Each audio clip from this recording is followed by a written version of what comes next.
নমস্কাৰ বন্ধুসকল, মই আপোনালোক সকলোকে আছামিজ বাস্তু চেনেললৈ স্বাগতম জনাইছোঁ। বন্ধুসকল, মোৰ নাম গোবিন্দ ৰাজখোৱা, মই এজন এষ্ট্ৰ বাস্তু এক্সপাৰ্ট নিউমেৰলজিষ্ট। বন্ধুসকল, আপোনালোকৰ সুবিধাৰ্থে মই চেনেলটোত বাস্তুৰ সম্পৰ্কে, সংখ্যা তত্ত্বৰ সম্পৰ্কে, জ্যোতিষৰ সম্পৰ্কে, তাৰ লগতে তন্ত্ৰৰ বিভিন্ন পৰিগৰ ভিডিঅ'সমূহ ইয়াত আপলোড কৰি থাকোঁ। আপোনালোকৰ বিভিন্ন সমস্যাৰ সমাধানৰ উপায়সমূহৰ সম্পৰ্কে মই চেনেলটোত আলোচনা কৰি থাকোঁ। গতিকে যদিহে আপোনালোকৰ মোৰ চেনেলৰ ভিডিঅ'সমূহ চাই ভাল লাগে, অনুগ্ৰহ কৰি মোৰ চেনেলটো ছাবস্ক্ৰাইব কৰিব, ভিডিঅ'সমূহ লাইক কৰিব, কমেণ্ট কৰিব, শ্বেয়াৰ কৰিব। বন্ধুসকল, আজি মই আপোনালোকৰ লগত আলোচনা কৰিবলৈ আগবাঢ়িছোঁ বগা সৰিয়হৰ কেইটামান চমৎকাৰী উপায়ৰ সম্পৰ্কে। বন্ধুসকল, আপোনালোকে নিশ্চয় জানে যে সৰিয়হ দুই প্ৰকাৰ থাকে, বগা আৰু ক'লা। বন্ধুসকল, তন্ত্ৰশাস্ত্ৰত এনেকুৱা বহুতো প্ৰয়োগ আছে, যি প্ৰয়োগসমূহ কৰিবৰ কাৰণে সৰিয়হৰ প্ৰয়োজন হয়, বগা সৰিয়হ, ক'লা সৰিয়হ ইত্যাদিবিলাকৰ প্ৰয়োজন হয়। আজি মই আপোনালোকক জনাম যে বগা সৰিয়হৰ দ্বাৰা আমি কি উপায় কৰিব পাৰোঁ। বগা সৰিয়হে আমাক কিদৰে আমাৰ ঘৰৰ বাস্তু দুখ দূৰ কৰাত সহায় কৰে, ঘৰৰ সমস্যাবিলাক দূৰ কৰাত সহায় কৰে, শাৰীৰিক মানসিক সমস্যাৰ পৰা ৰক্ষা কৰাত সহায় কৰে, সেই সম্পৰ্কে আজি আপোনালোকক ক'বলৈ আগবাঢ়িছোঁ। সৰিয়হৰ দানাটো সৰু, কিন্তু তাৰ 100টা গুণ আছে। বিভিন্ন প্ৰকাৰে এই সৰিয়হে আমাক বিভিন্ন ক্ষেত্ৰত সহায় কৰিব পাৰে।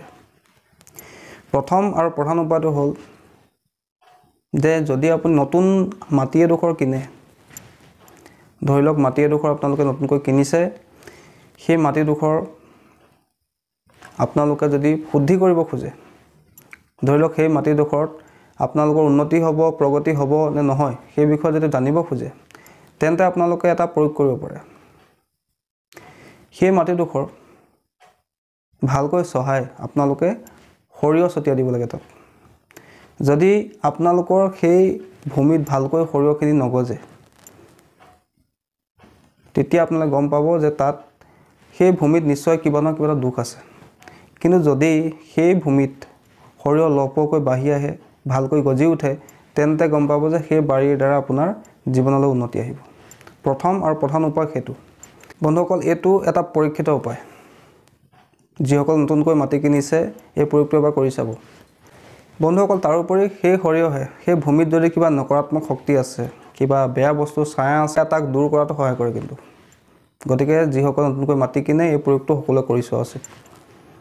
বন্ধুসকল, দ্বিতীয়তে, যেতিয়া আপোনালোক নতুন ঘৰ নিৰ্মাণ কৰে, নতুন ঘৰলৈ প্ৰৱেশ কৰাৰ আগমুহূৰ্তত, ধৰি লওক 3 দিন বা 4 দিনৰ আগত, সেই নতুন ঘৰত কিন্তু সৰিয়হ ছটিয়াব লাগে।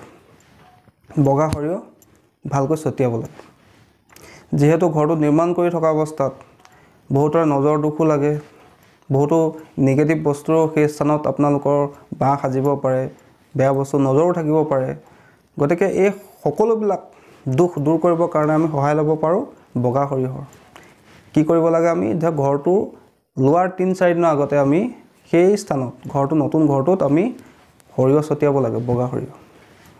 আৰু পাৰিলে তাৰ লগত অলপ কৰ্পূৰ মিলাই ল'ব লাগে, আৰু দুইটা বস্তু মিলাই লৈ ভালকৈ ঘৰত ছটিয়াব লাগে ঘৰ প্ৰৱেশৰ 3-4 দিনৰ আগতে। এনে কৰিলে আপোনাৰ ঘৰত যদি কাৰোবাৰ নজৰ দুখ আছে, নিগেটিভিটি আছে, সেইখিনি দূৰ হৈ যায়, আৰু আপোনাৰ ঘৰৰ পজিটিভিটিও ইনক্ৰিজ কৰাত সহায় কৰে। বন্ধুসকল, সুখ শান্তি প্ৰাপ্তিৰ কাৰণে কোনোবা এটা কাঁচৰ পাত্ৰত, গ্লাছৰ পাত্ৰত আপোনালোকে যদি বগা সৰিয়হ ৰাখি নিজৰ ঘৰৰ উত্তৰ পূব দিশত ৰাখে, তেতিয়াও কিন্তু ঘৰলৈ সুখ শান্তি আহে। যদি আপোনাৰ ঘৰত প্ৰায় কাজিয়া হৈ থাকে, হুলস্থুল হৈ থাকে, ঘৰৰ মানুহবিলাকৰ মন নিমিলা হৈ থাকে, ঘৰৰ পৰিৱেশটো নিগেটিভ হৈ থাকে, তেন্তে আপোনালোকে এই প্ৰয়োগটো কৰিব পাৰে। এটা কাঁচৰ পাত্ৰত বা চিচাৰ বাতিত আপোনালোকে অলপ বগা সৰিয়হ ৰাখি নিজৰ ঘৰৰ উত্তৰ পূব দিশত ৰাখিব পাৰে। এনে কৰিলে ঘৰৰ নিগেটিভিটি দূৰ হয় কিন্তু। ৰবিবাৰৰ দিনা যদি আপোনালোকে ধূনাৰ লগত বগা সৰিয়হ জ্বলায়, তেন্তে ঘৰৰ নিগেটিভিটি দূৰ হয়। ঘৰত যদি কিবা নজৰ দুখ আছে, মানুহৰ বেয়া নজৰ আছে, কুকৰ্ম কৰি থোৱা থাকে, নজৰ দুখ থাকে, বেয়া বস্তু নজৰ থাকে, তাৰ পৰাও কিন্তু ৰক্ষা লাভ হয়। ৰবিবাৰৰ দিনা ধূনাৰ লগত সৰিয়হ, বগা সৰিয়হ ভালকৈ মিলাই যদি ভালকৈ ধোঁৱা দিয়া হয়, ঘৰত বাৰীত ধোঁৱা দিয়া হয়, তেন্তে ঘৰৰ নিগেটিভিটি, পৰিৱেশৰ নিগেটিভিটি দূৰ হয়। বন্ধুসকল, মনোকামনা পূৰ্তিৰ কাৰণে আমি বৃহস্পতিবাৰৰ দিনা কোনোবা এখন হালধীয়া কাপোৰত বগা সৰিয়হ ৰাখি নিজৰ মনৰ ইচ্ছাৰ কথা 7 বাৰ কৈ সেই টোপোলাটো 7টা গাঁঠি মাৰি যদি আমি নিজৰ প্ৰাৰ্থনা ঘৰত ৰাখি দিওঁ বা নিজৰ ঘৰৰ মুখ্য দুৱাৰৰ ওপৰত ৰাখি দিওঁ, আমাৰ মনৰ ইচ্ছা অতি সোনকালে পূৰ্ণ হয় বন্ধুসকল। তাৰোপৰি মুখ্য দুৱাৰৰ ওপৰত যদি আমি হালধীয়া কাপোৰত বগা সৰিয়হ বান্ধি ৰাখোঁ, তেতিয়া আমাৰ পিতৃ দুখ দূৰ হয়। ঘৰত নিগেটিভ শক্তিৰ আগমন হ'ব নোৱাৰে। মানুহৰ নজৰ দুখৰ পৰা ঘৰখনক সুৰক্ষা লাভ হয়। তাৰোপৰি সেই বগা সৰিয়হে আমাৰ ঘৰৰ ৰক্ষা কৱচৰ নিচিনা কাম কৰে। যদি আপুনি ব্যৱসায় কৰে, আপোনাৰ ফেক্টৰীত যদি প্ৰায় সংঘাত চলি থাকে, ফেক্টৰীৰ মেচিনবিলাক বাৰে বাৰে বেয়া হৈ যায়, তেন্তে আপোনালোকে শনিবাৰৰ দিনা বগা সৰিয়হ জ্বলাই ধোঁৱা আপোনালোকে ফেক্টৰীত দিব লাগে। এনে কৰিলে যদি আপোনাৰ মেচিনবিলাক খুব বেয়া হৈ থাকে, আপোনাৰ ৱৰ্কাৰবিলাকৰ লগত যদি কথা নিমিলা হয় বা যদি সংঘাত চলি থাকে, তেনে সংঘাতবিলাকো দূৰ হয়। মেচিন বাৰে বাৰে বেয়া হোৱা যি সমস্যা, সেই সমস্যাও দূৰ হয় বন্ধুসকল। বন্ধুসকল, যদি আপোনাৰ খুব শত্ৰু বৃদ্ধি পায়, শত্ৰুৱে খুব আপোনাক আমনি কৰে, তেন্তে আপোনালোকে কৰ্পূৰৰ লগত বগা সৰিয়হ আপোনালোকে জ্বলাই ঘৰত ধোঁৱা দিব লাগে। এনে কৰিলে আপোনাৰ শত্ৰু পীড়া লাঘৱ হয় বন্ধুসকল। বন্ধুসকল, যদি কাৰোবাৰ ওপৰত বাহিৰা হাৱা লাগে বা বেয়া বস্তুৰ দৃষ্টি পৰে, তেন্তে তেনে ব্যক্তিৰ মূৰৰ ওপৰেদি বগা সৰিয়হ 7 পাক এণ্টিক্লক ঘূৰাই যদি জুইত নিক্ষেপ কৰা হয়, তেতিয়াও কিন্তু সেই ব্যক্তিজনৰ সেই বাহিৰা হাৱা যদি লাগি থাকে, সেই হাৱাৰ পৰা মুক্তি লাভ হয়। বন্ধুসকল, যদি কোনোবাৰ খুব বেয়া সপোন দেখি থাকে, তেনে ব্যক্তিয়ে যদি ক'লা কাপোৰত, এটুকুৰা ক'লা কাপোৰত বগা সৰিয়হ ৰাখি নিজৰ গাঁৱৰ তলত ৰাখি শুৱে, তেন্তে সেই ব্যক্তিজনৰ যদি বেয়া সপোন দেখা লাহে লাহে দূৰ হৈ যায়, দুঃস্বপ্ন অহা বন্ধ হৈ যায়। তাৰোপৰি যিসকল সৰু সৰু ল'ৰা ছোৱালী নজৰ লাগি থাকে খুব, তেনে ল'ৰা ছোৱালী নজৰ কাটিবৰ কাৰণে বগা সৰিয়হ ব্যৱহাৰ কৰিব পাৰি।